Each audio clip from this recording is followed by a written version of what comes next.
Hello, everybody. Scott Golden here with the World Class Championship Wrestling Review Series. This is the April 25th, 1987 version. We open on a sad note. Kevin Von Erich addresses his fans and the fans of World Class. Mike Von Erich has passed away. They never do announce that it is a suicide. Kevin gives a very genuine speech wherein he says he's not going to wrestle on that given night. They do splice him wrestling into the program from another arena, perhaps days before. And then we go through several smaller segments, including but not limited to the announcement of a scaffold match at Texas Stadium, the RPMs, and the Fantastics. But before we get there, we have several matches to get to. First is Black Bart and Spike Huber. Huber, of course, really has shown himself in the last several weeks. Huber manages to go behind Bart. Bart, of course, the former world champion here in the area, falls victim to a hammerlock. They literally get about 2 minutes on arm bars and hammerlocks. So that's a good sign, always a good sign. Huber comes out ahead, arm bars and the like to keep him ahead here. And Percy Pringle not happy with what's going on outside the ring. He's going to have to learn to be unhappy because it seems that Huber here to stay and a good challenge for his man. Shots traded by both men, brawling in the middle of the ring. It is, however, a near fall for Black Bart. Bart pulls the man back to his feet and manages to duck the head a little too soon. Leapfrog and a knee to the midsection, followed by a dropkick to the side of the head by Huber. 1, 2, and it is Percy Pringle that interferes. Interference in the form of putting his man's foot over the bottom rope. Huber does, however, get a victory over the former world champion and gets a measure of revenge, attacking Percy Pringle and the like at the same time. The finish of Lance Von Erich and the Nord the Barbarian from, I believe, last week's program.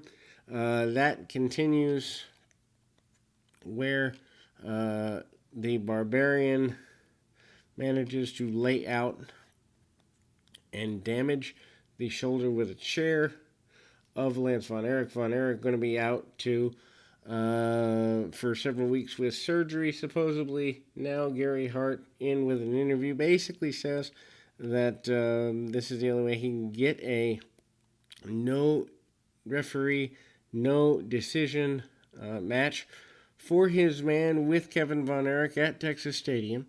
So they're doing the David Memorial Von Erich Memorial again, and this time it's going to be David and Nord the Barbarian. Supposedly, Gary Hart says no referee, but they show clips of Nord and Kevin from a local arena. Even though Kevin said he wasn't going to be on the show earlier in the show, he is on the show here, so maybe they decided to do that after filming this. Kevin's still your world champion. He's held that championship for quite a while. Nord comes up, nails him with a few shots.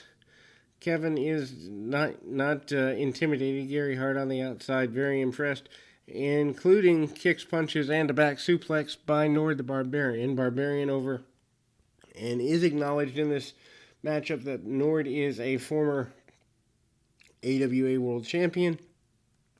Odd to hear them acknowledge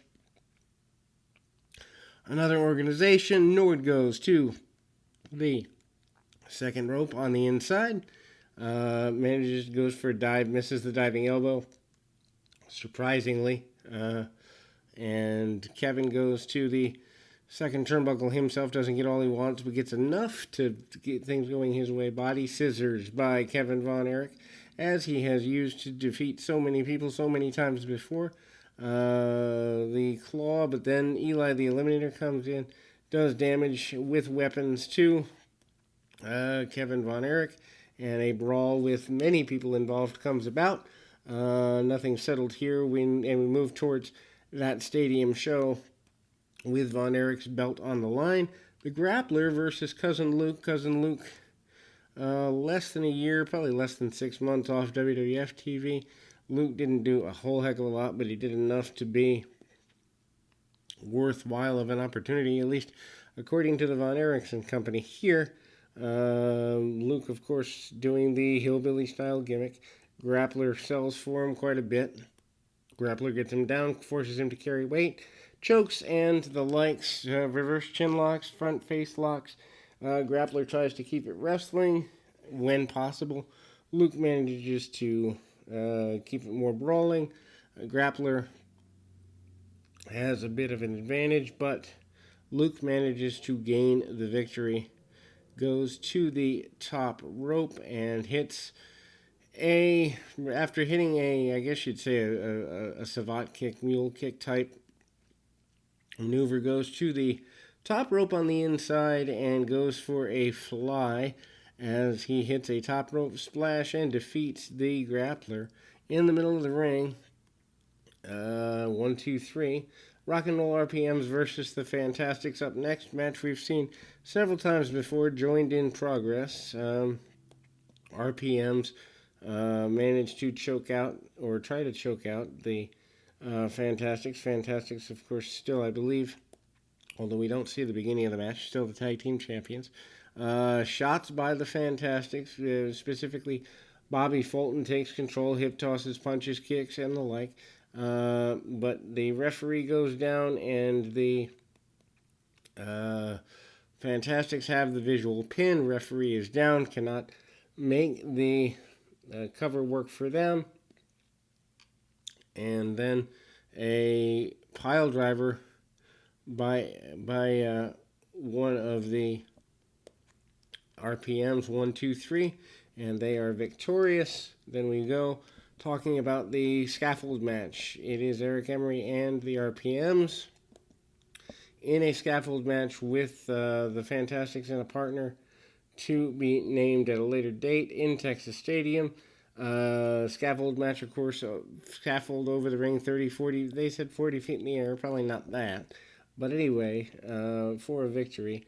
Red River Jack against the Warlock closes the program. They have about 5 minutes or so, maybe 6, to square things off. Of course, Red River Jack being here after the return of Bruiser Brody doesn't make much sense to me, but maybe they're trying to get extra bodies out of things. Warlock is a masked individual we don't know a lot about.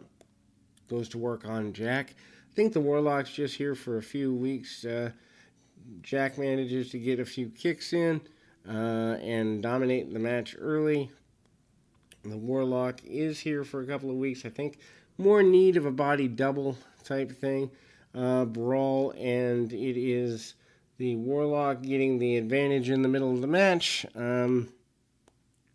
Into the buckle goes the Warlock, and again, we kind of see Warlock take over, reverse chinlock on the Red River Jack. Red River Jack and Jeep Swanson managed to go to blows, and the Warlock on the side of Gary Hart. That'll close us for April the 28th, 1987. We'll be back with more right after this.